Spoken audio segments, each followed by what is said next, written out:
अस्सलाम वालेकुम रहमतुल्लाहि वबरकातुहू। रोज़े की हालत में बहुत सारी चीज़ें ऐसे हैं, बहुत सारे काम ऐसे हैं कि अगर हम वो करते हैं तो उससे रोज़ा हमारा टूट जाता है।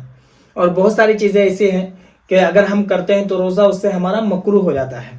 मैंने कल ही एक वीडियो अपलोड की थी, कल या परसों शायद अपलोड की थी, जिसमें ये बताया था कि अगर गर्लफ्रेंड बॉयफ्रेंड एक दूसरे से रोज़े की हालत में बात करते हैं तो इससे भी रोज़ा मकरूह हो जाता है। इसकी वजह यह है कि दोनों गैर महरम हैं, ठीक है।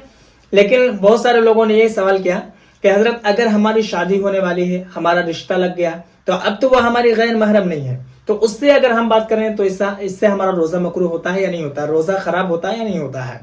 और बहुत सारे लोगों ने ये भी सवाल किया कि हमारे रिश्तेदार है, बहुत सारे लोगों ने ये भी कह दिया, एक शख्स ने ये भी कह दिया कि हम उसे बहन मानते हैं, तो ऐसी सूरत में अगर हम बात करते हैं तो इससे हमारा रोज़ा ख़राब होता है, यानी कि मकरूह होता है या नहीं होता है। तो तमाम तर सवालों के जवाब इसी वीडियो में मैं आपको बिल्कुल आसान तरीके से देने वाला हूं। आपसे गुजारिश करूंगा कि इस वीडियो आपको मुकम्मल आप देखिए, और मैं ये भी बता दूंगा कि गैर महरम किसको कहते हैं और महरम किसको कहते हैं, ठीक है।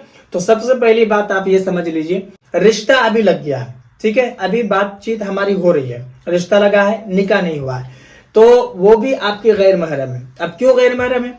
क्योंकि जब आप निकाह करते हैं तभी आपकी वो महरम होती है। तो अभी आपका निकाह नहीं हुआ है, जब तक आपका निकाह नहीं होगा वो आपके लिए गैर महरम ही है। और उससे अगर आप बात करते हैं तो बात करने का गुनाह होता है। अगर आप उससे छूते हैं, उससे मिलते हैं, तो इसका भी गुनाह आपको होगा, क्योंकि वो गैर महरम, अभी आपकी वो शरीके हयात नहीं बनी है। बाज़ औक़ात हमारे माइंड में यही होता है कि हम तो अब निकाह करेंगे, अब तो ये हमारी ही हो गई। बेशक वह आपकी होने वाली है, अभी हुई नहीं है, क्योंकि आपने बहुत सारे वाक़यात सुने होंगे कि घर में बारात आने के बाद भी वापस लौट जाती है। ऐसा भी हो सकता है, ऐसा भी हुआ है। तो इसलिए जब तक निकाह आपका नहीं होता है वो आपके लिए गैर महरम है। अगर उससे आप बात करते हैं, किसी भी तरीके से बात करते हैं, लोगों का ख्याल होता है कि हम तो अच्छी बात करते हैं। अरे भाई, अच्छी बात कीजिए, चाहे कोई भी बात कीजिए, बात तो आप कर ही रहे हैं ना, वो तो गैर महरम ही है आपके लिए। तो इसलिए उसका गुनाह आपको होता है और इससे भी रोज़ा आपका मकरूह हो जाता है, ठीक है। मैं आखिर में बताऊंगा कि मकरूह से मुराद क्या है, मकरूह किसको कहते हैं, ठीक है। अब रहा मसला ये कि रिश्तेदार में जैसे खलेरी बहन है, फुफेरी बहन है, या इस तरीके से बहुत सारे रिश्तेदार में हमारी होती है जिनसे हम बात करते हैं। आज का ज़माना तो ये हो गया कि लोग मामी से भी मोहब्बत कर रहे हैं, भाभी से भी कर रहे हैं, चाची से भी कर रहे हैं। आप गांव मोहल्ले में पता कीजिए, बआसानी आपको इस तरीके के वाकयात मिल जाएंगे देखने को। तो अब मैं आपको बताता हूं कि देखिए, रिश्तेदार में जिससे आपका निकाह जायज़ है उससे आप बात नहीं कर सकते हैं, क्योंकि वो आपके लिए गैर महरम। और जो आपकी महरम है उससे आप बात कर सकते हैं, क्योंकि उससे आपका निकाह जायज नहीं है, हराम है, आप उससे निकाह कर ही नहीं सकते हैं। मकरूह किसको कहते हैं? तो ये शरीयत में नापसंदीदा काम है, ठीक है। शरीयत में इस काम को नापसंद किया गया, ये अच्छा काम नहीं है, बुरा काम है।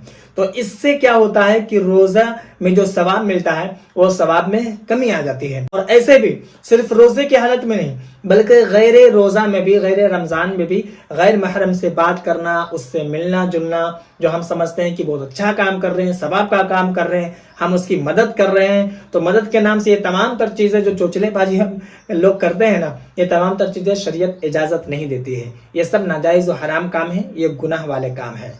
तो बात आपको समझ में आ गई कि गैर महरम से बात करने से रोज़ा मकरूह हो जाता है। आपका रिश्ता लगा है तब भी आप उससे बात नहीं कर सकते हैं, क्योंकि अभी भी वो गैर महरम है। इस बात की क्या गारंटी है कि रिश्ता लग गया तो निकाह उसी से होगा ही? इस बात की कोई गारंटी है? आपका इंतकाल हो गया, क्या कीजिएगा आप? मौत का तो कोई भरोसा नहीं, या उसी का इंतकाल हो गया, क्या कीजिएगा आप?